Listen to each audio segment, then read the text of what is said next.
빌립보서 1장 20절에서 21절까지 같이 한 목소리로 읽도록 하겠습니다. 시작. 나의 간절한 기대와 소망을 따라 아무 일에든지 부끄러워하지 아니하고 지금도 전과 같이 온전히 담대하여 살든지 죽든지 내 몸에서 그리스도가 존귀하게 되게 하려 하나니 이는 내게 사는 것이 그리스도니 죽는 것도 유익함이라. 아멘.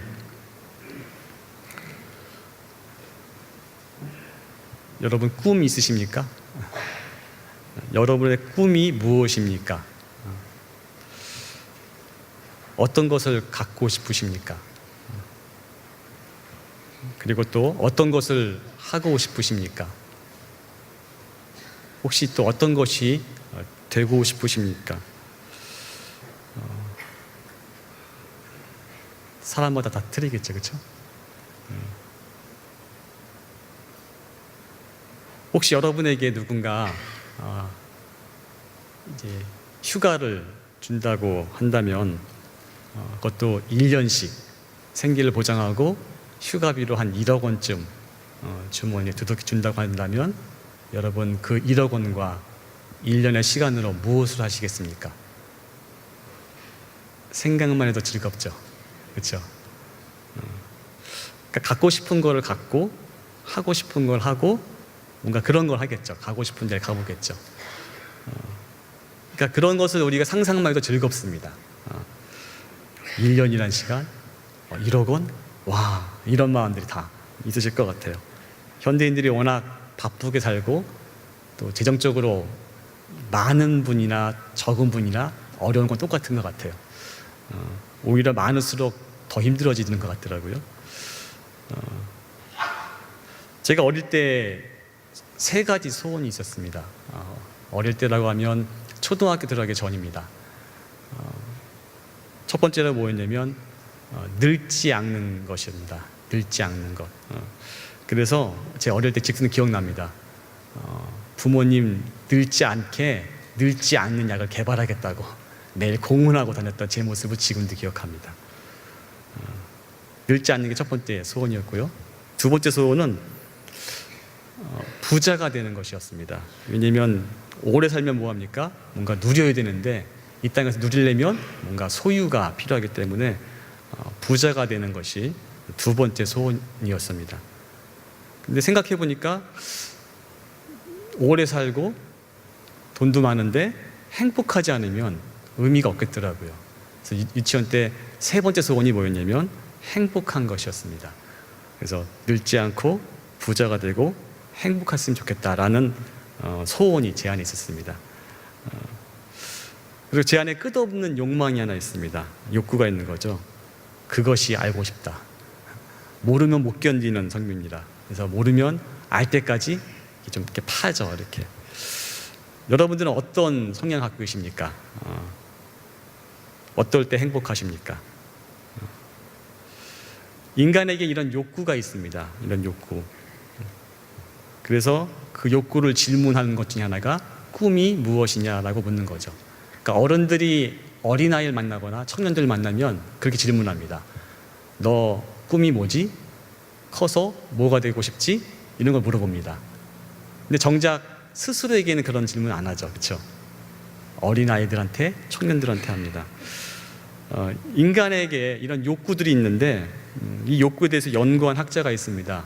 여러분도 아실 수 있는데 메슬로우라는 미국의 심리학자이면서 철학자인 메슬로우가 인간에게 어떤 욕구가 있는지 연구를 많이 했는데 그 연구를 7가지 단계에 거친다고 이제 정리해서 발표했었습니다. 그것은 이런 것입니다. 7가지 단계는요, 피라미드 구조로 되어 있는데요. 가장 밑에부터 욕구가 채워지면 그 다음 욕구가 드러나고, 채워지면 그 다음 욕구가 드러나고, 채워지면 그 다음 욕구가 이렇게 7단계의 욕구를 우리는 가지고 있다라고 얘기했습니다.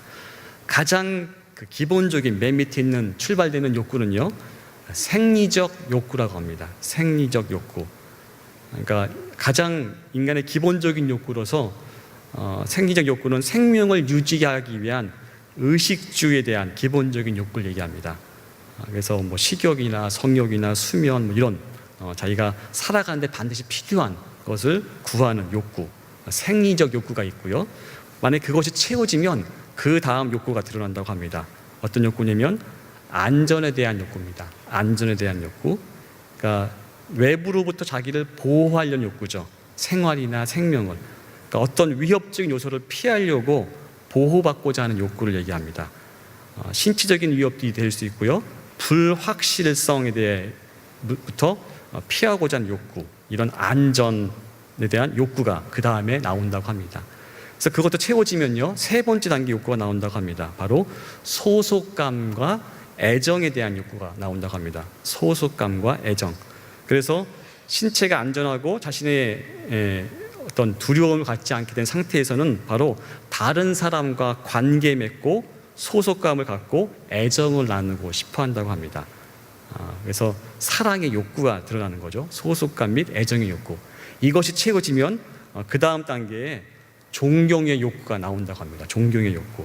그래서 다른 사람들로부터 능력에 대해서 존경받거나 명예를 누리고 싶어하는 욕구가 드러난다고 합니다. 존경의 욕구, 일종의 자부심 혹은 자존감에 대한 욕구라고 할 수 있죠.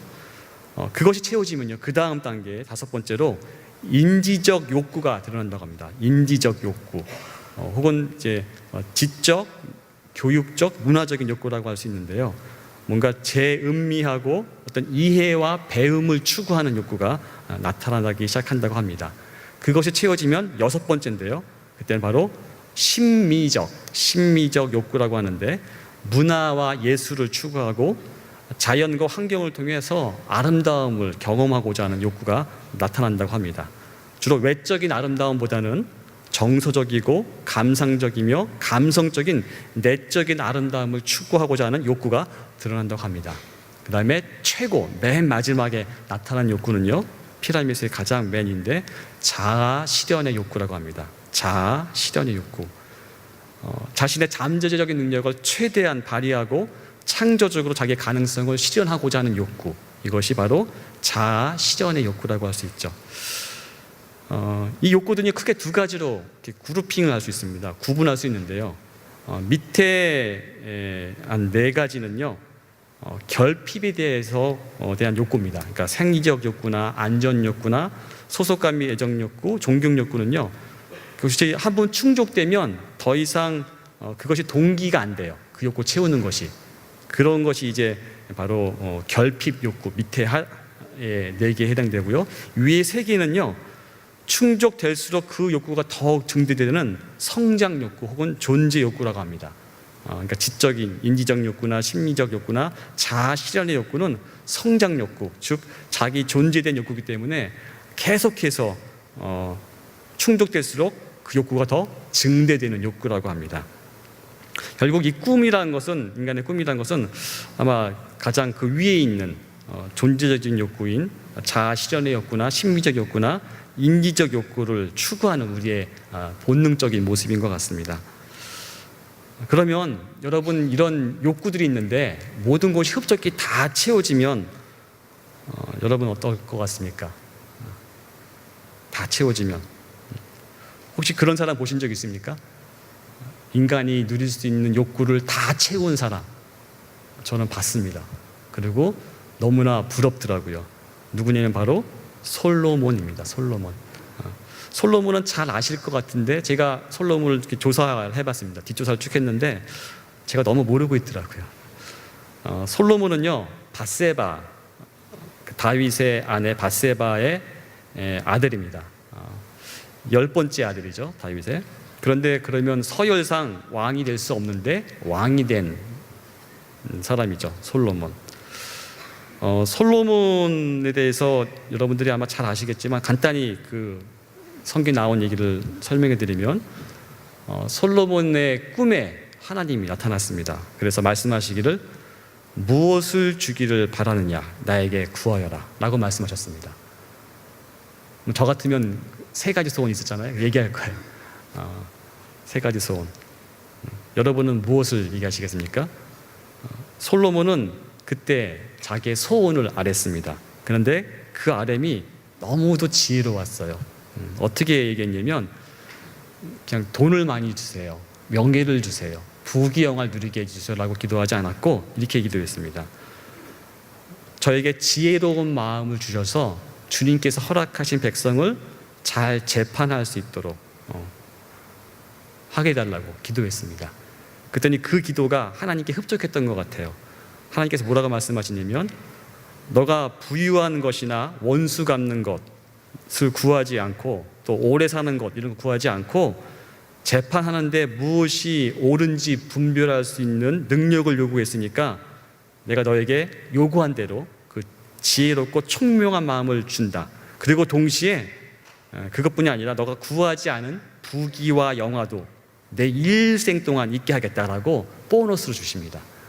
참 솔로몬이 이런 면에서 참 지혜로웠던 것 같아요. 무엇을 구해야 될지 알았던 사람이죠. 그러니까 솔로몬을 봤더니 만약에 그 솔로몬을 현재 살고 있다고 한다면 어떤 직업을 가진 사람일까라고 봤습니다. 첫 번째로 왕이었으니까 정치가였죠. 두 번째로 철학가였습니다. 그리고 음악가였고요. 식물학의 대가였고 동물학의 대가였고 그다음에 경제적인 능력이 탁월했습니다. 돈을 모으는 데 능력이 있었고요. 재력이 엄청났죠. 그 솔로몬의 그 능력을 가지고 첫 번째 솔로몬이 했던 건 뭐냐면요. 육체적인 쾌락을 탐닉하기 시작했습니다. 샬롬이 깨진 것을 구하기 시작했죠. 잠깐 샬롬이란 말 좀 설명해 드리겠습니다.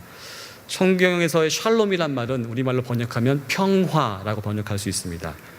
성경에서 얘기하는 평화는요, 우리가 알고 있는 전쟁이 없는 상태만을 얘기하지 않습니다. 그것을 넘어서는 의미 갖고 있는데요. 구약에서는 샬롬이란 단어에 어떤 뜻이 있냐면 평화라는 단어 속에 완전함, 충만함, 특별히 하나님과의 개인적인 관계에서 어떤 그런 내적인 조화가 다른 사람과 관계에서 아름답게 펼쳐진 상태, 이런 걸 얘기할 때 샬롬, 평화라는 얘기를 합니다. 어떤 만족스러운 상태죠. 마치 하나님 보시기에 심히 좋았더라 했던 것 같은, 그게 바로 샬롬의 상태입니다. 신약에서도 그 흐름에서 이어지는데요. 신약에서도 그 평화란 말은 전쟁이 없는 상태를 넘어서서 평화는 구원과 연관해서 말합니다. 예수님께서는 평화를 위해서 이 땅에 오셨다고 표현하고 있고, 예수님을 전하는 것을 바로 화평의 복음, 평화의 복음을 전하는 것이라고 얘기했습니다. 결국 평화는 언약, 구약에 있던 그 모든 언약의 성취와 관계되어 있는 것이고요. 또 신약에서 평화의 개념은 예수님께서 우리 죄를 대신해 지고 십자가의 죽으심으로 우리의 모든 죄가 용서받고 하나님 앞에 의롭다 칭함을 받음으로써 하나님과의 새로운 화해된 관계를 얘기합니다. 그러니까 그런 회복된 관계, 그걸 바로 평화라는 단어에 담겨진 의미죠. 이렇게 예수님이 이룬 평화는요, 구약시대에 약속된 화평의 언약의 성취입니다. 즉 성경이 말하는 평화는 단순히 심리적인 평안이나 정치와 무력에 의해서 이루어진 평화를 넘어서서 사랑과 화해로, 심지어는 원수까지도 사랑하여서 한 몸을 이룬 평화가 성경에서 얘기하는 평화, 샬롬이라는 의미입니다. 그러니까 이 샬롬이 깨진 게 우리 인간의 모습이죠. 그래서 솔로몬도 그 샬롬이 깨진 출발입니다. 그래서 자연스럽게 뭘 추구합니까? 육체적인 쾌락을 추구합니다. 그래서 솔로몬은 이렇게 고백합니다. 내가 시험 삼아서 나를 즐겁게 하리라. 나는 낙을 누리리라 라고 고백하면서 그의 인생을 합니다. 심지어 이런 말도 합니다. 내 마음을 지혜로 다스리면서 술로 내 육신을 즐겁게 할까, 이렇게 얘기합니다. 솔로몬이 구체적으로 매일 했던 일을 좀 말씀해 드릴게요. 솔로몬은 매일 파티를 열었습니다. 여러분 파티 좋아하시죠? 잔치를 열었는데 하루에 솔로몬이 파티 때, 잔치 때 쓰는 음식물을 만드는 재료가 뭔지 아십니까? 밀가루가 220리터고요. 굵은 밀가루가 440리터, 살찐소 10마리, 초장에서 20마리, 양이 100마리, 그 외에 수사슴, 노루, 암사슴, 살찐새들이 있었습니다. 엄청나죠. 이 정도 양이면요, 보통 15,000명에서 한 2만 명 정도를 먹일 수 있는 분량이라고 합니다. 그러니까 솔로몬의 매일 파티 열었는데 거의 2만 명 가까운 사람을 먹일 수 있는 분량의 잔치를 열었던 겁니다. 그러니까 먹고 싶은 건 다 먹어봤겠죠. 처음에는 이렇게 육체적인 만족을 추구합니다. 그러다가 지나면 점점점 솔로몬이 지혜롭기 때문에 육체적인 만족을 넘어서서 건설적인 일을 하기 시작합니다. 그래서 솔로몬 성전을 짓습니다. 거의 고대 세계의 불가사리 중에 하나인데요. 7년 동안 지었습니다.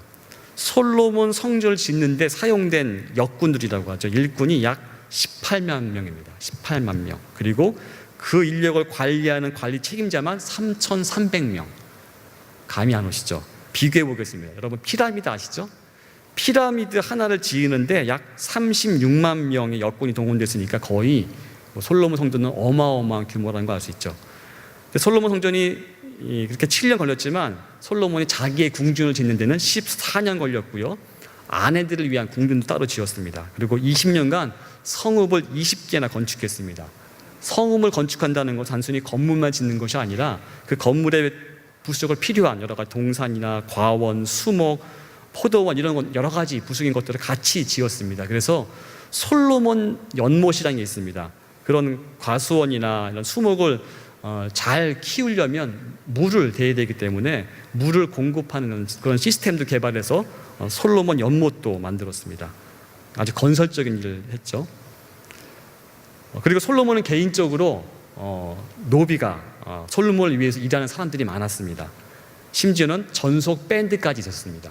솔로몬은 저희 같이 MP3를 다운받아서 음악을 듣거나 CD를 틀어서 음악을 듣지 않았습니다.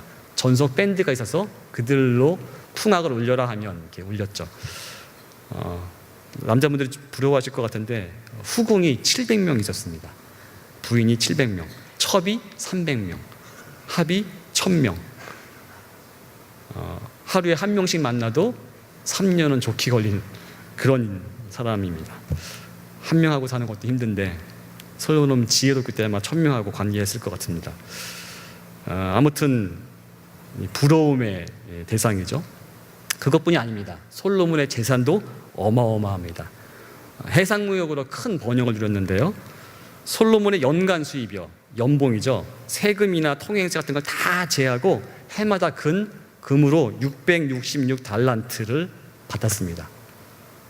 666달란트. 감이 안 오시죠? 톤으로 환산했더니 대략 22.6톤입니다. 한 달란트를 약 34kg로 계산할 때 감이 또 안 오시죠? 제가 오늘 시세로 금이 얼마나 봤더니 한 돈이 3.75g이거든요. 18만 4천 원이에요. 작년보다 좀 값이 떨어졌더라고요. 이걸 계산해 봤어요. 660달란트를 현대 원으로 환산하면 대략 4조 1,664억이 연봉이에요. 감이 또 안 오시죠?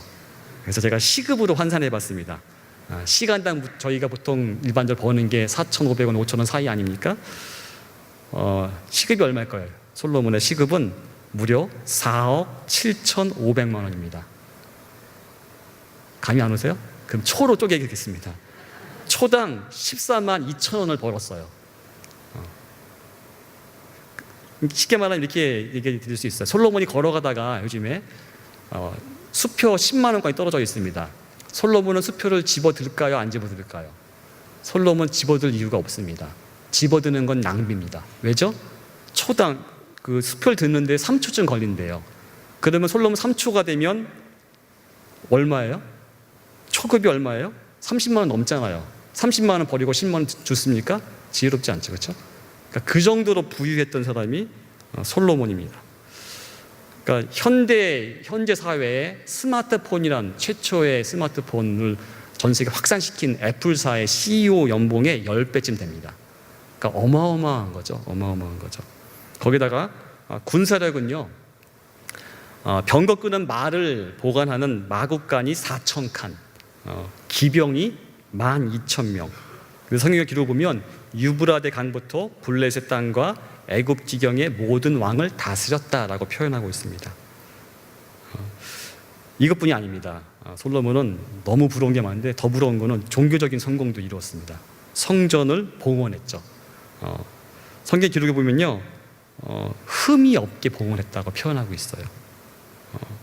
그 성전 봉헌했을 때 드려진 제물의 양도요 어마어마합니다. 소가 2만 2천 마리, 양이 12만 마리.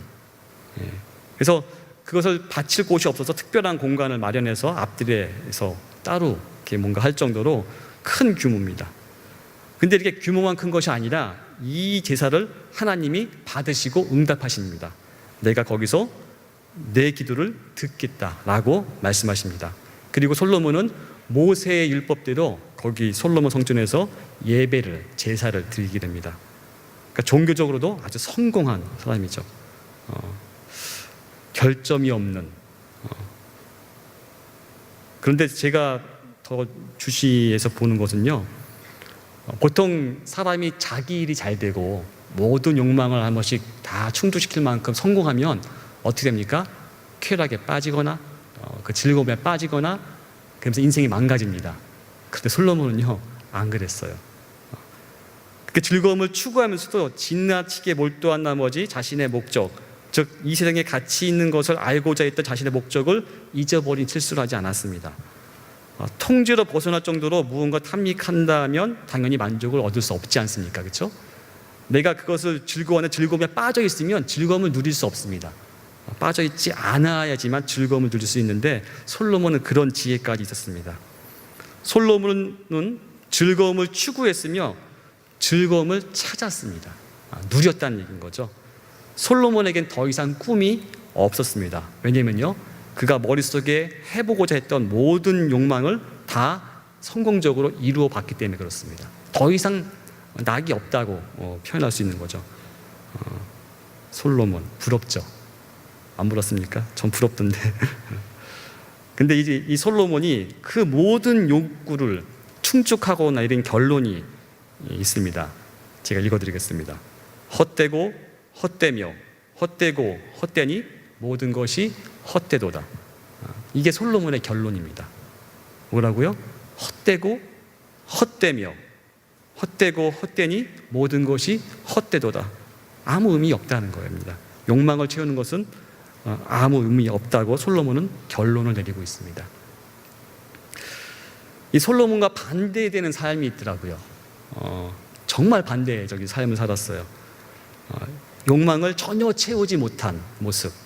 누구냐면 사도 바울입니다. 사도 바울은 그리스도의 일꾼 맞습니다. 그렇죠? 그런데 그 사람의 삶을 보면요, 솔로몬과는 정반대의 삶을 살았던 것 같습니다. 수고도 많이 했고요, 감옥살이 할 때도 많았습니다. 매도 맞았고요, 여러 번 죽을 뻔했습니다. 심지어는 유대 사람들로부터 39대 맞는 매를 5번이나 맞았습니다. 채찍으로 맞은 것이 3번이고요, 돌로 맞은 것이 1번, 배 타고 가다가 파선한 것이 3번, 밤낮 꼬박 하루 망망한 대해 가운데 떠다닌 적도 있고요, 자주 여행을 했습니다. 그래서 강물의 위험에 항상 노출되어 있었고요, 강도들을 당할 위험에 노출되어 있었고, 유대인 동족이 계속 죽이려고 했었습니다.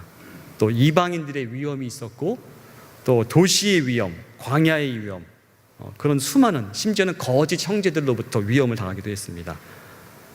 수고와 고역에 시달리고 여러 번 밤을 지새우고 줄이고 목마르고 굶고 추위에 떨고 헐벗었다라고 기록하고 있습니다. 그런데 사도 바울은 그 모든 것을 제쳐놓고라도 자기를 가장 힘들게 하는 게 하나 있다고 합니다. 모든 교회를 염려하는 염려가 날마다 내 마음을 누르고 있습니다라고 기록하고 있습니다. 욕구가 채워집니까? 전혀 채워지지 않는 인생과 같습니다. 심지어는 몸에 가시가 있습니다. 하나님께 기도했습니다. 이 가시를 없애달라고, 그것도 3번씩이나. 그런데 하나님은 없애주지 않으셨습니다. 그래서 사도 바울은 그것을, 몸의 가시를 사탄의 하수인이라고 고백하고 있고, 내가 교만할까 봐 하나님이 허락했다라고 기록하고 있습니다. 그러면 사도 바울은 어떤 갈망이 있을까요? 고통을 없애주소서, 부자가 되게 해주소서, 유명하게 해주소서, 이런 욕망이었을까요? 사도 바울은 이 상황에서 이런 고백을 합니다. 나는 그리스도를 위하여 병약함과 모욕과 궁핍과 박해와 곤란을 겪는 것을 기뻐합니다. 내가 약할 그때에 오히려 내가 강하기 때문입니다. 오늘 본문 말씀이 사도 바울의 그 마음을, 소망을, 갈망을 담았습니다. 다시 한번 읽어보겠습니다. 빌립보서 1장 20절부터 21절까지 사도 바울이 어떤 갈망이 있는지 같이 읽어보겠습니다. 시작. 나의 간절한 기대와 소망을 따라 아무 일에든지 부끄러워하지 아니하고 지금도 전과 같이 온전히 담대하여 살든지 죽든지 내 몸에서 그리스도가 존귀하게 되게 하려 하나니 이는 내게 사는 것이 그리스도니 죽는 것도 유익함이라. 사도 바울은 자기 몸에서 그리스도가 존귀하게 되기를 원한다고 고백했습니다.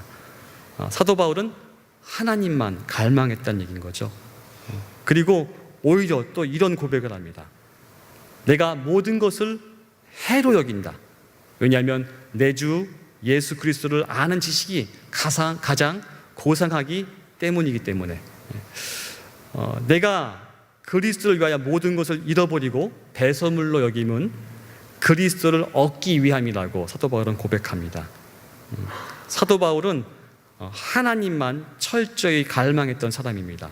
그래서 그 전에 이루었던 모든 것을 그리스도를 얻기 위하여 다 해로 여기는 사람입니다.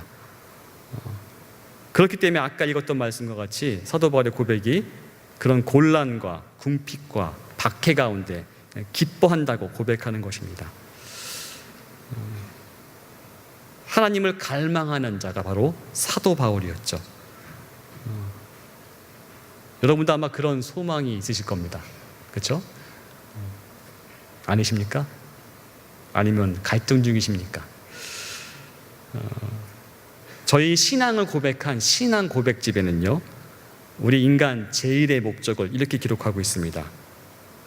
사람의 제일 되는 목적은, 첫 번째는 목적은 하나님을 영화롭게 하는 것과 영원토록 그를 즐거워하는 것이다. 우리 신앙 고백집에 첫 번째 목적이 하나님을 영화롭게 하는 것과 영원토록 그를 즐거워하는 것이다 라고 신앙 고백을 하고 있습니다. 성경 말씀에도 이사야 43장 21절 말씀에 이런 기록이 있습니다. 이 백성은 내가 나를 위하여 지었나니 나의 찬송을 부리게 하려 함이니라. 결국 인간은요, 하나님을 위해서 존재합니다. 그렇다는 것은 우리 안에 하나님을 향한 갈망이 있다는 것입니다. 하나님을 향한 갈망이 우리 안에 있습니다. 그 갈망을 파스칼은 이렇게 표현합니다. 한때 사람 안에는 참된 행복이 있었으나 지금은 흔적과 빈 자취로만 남아있다. 사람들은 만족되지 않는 것을 해결하고자 보이는 것에서 보이지 않는 것을 추구하면서 자신의 환경으로부터 그 행복을 채우려고 헛된 노력을 한다.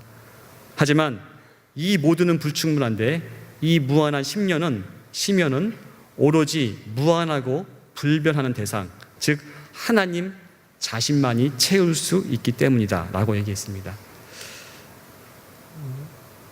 여러분은 어떠십니까? 여러분의 심연을 무엇으로 채우시려고 합니까? 세상을 욕망하는 것으로 채우시려고 합니까? 아니면 하나님을 갈망하려고 하십니까? 복음주의 성인 중에 C.S. 루이스라는 사람이 있습니다.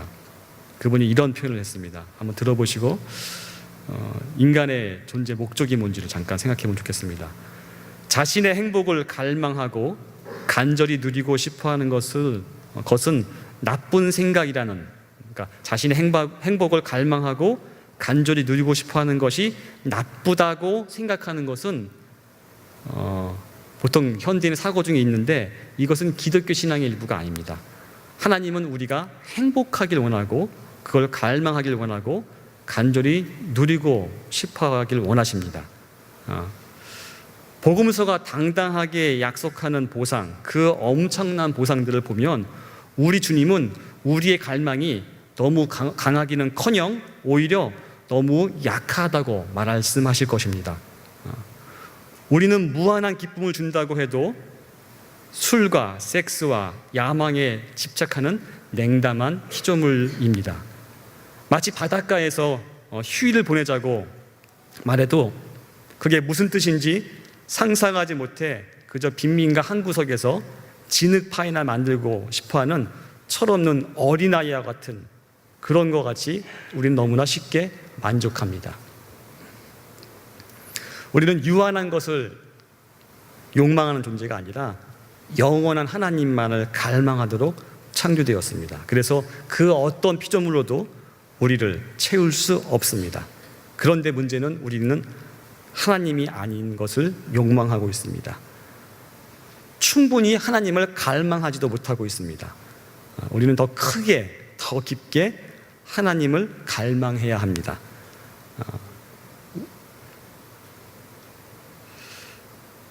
왜냐하면요, 그 어떤 것도 우리를 채울 수 없습니다. 부유함이나 가난함으로도 우리를 채울 수 없습니다.